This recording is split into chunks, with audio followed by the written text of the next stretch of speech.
ஒன்று பேதுரு 5ஆம் அதிகாரம் 6 10 வசனங்கள் வரை.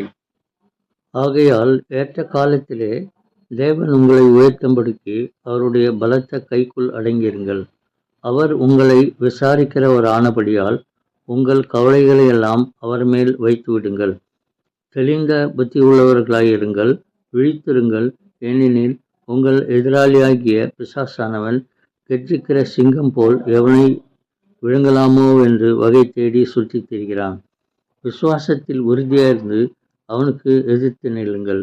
உலகத்திலுள்ள உங்கள் சகோதரரிடத்தில் அப்படிப்பட்ட பாடுகள் நிறைவேறி வருகிறதென்று அறிந்திருக்கிறீர்களே.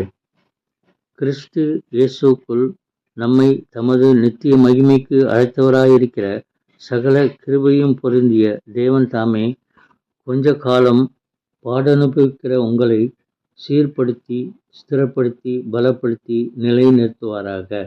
இயேசுவை நம்முடைய சொந்த இரட்சகராக ஏற்றுக்கொண்ட நாளிலிருந்து அவர் நம்மை எல்லா சூழ்நிலைகளிலிருந்தும் நம்மை காப்பாற்றுகிறார் என்னும் நம்பிக்கை நமக்கு இருக்கிறது. ஆகையால் அப்போஸ்தலனாகிய பேதுரு நமக்கு ஆலோசனையாக சொன்ன மேலே குறிப்பிட்டுள்ள வசனங்களை நாம் கவனித்து பார்ப்பது நல்லது. அவர் நமக்கு தெளிந்த புத்தி வேண்டுமென்றும் எப்பொழுதும் நாம் விழிப்புடனும் இருக்க வேண்டுமென்றும் சொல்லுகிறார். அப்போதுதான் நாம் பிசாசின் வஞ்சனையான ஆலோசனையிலிருந்து விலகி இயேசுக்குள்ளான விசுவாசத்தில் நிலைத்திருக்க முடியும் என்று சொல்லுகிறார்.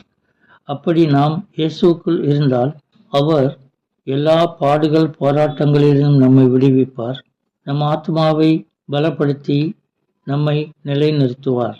ஜெபம்.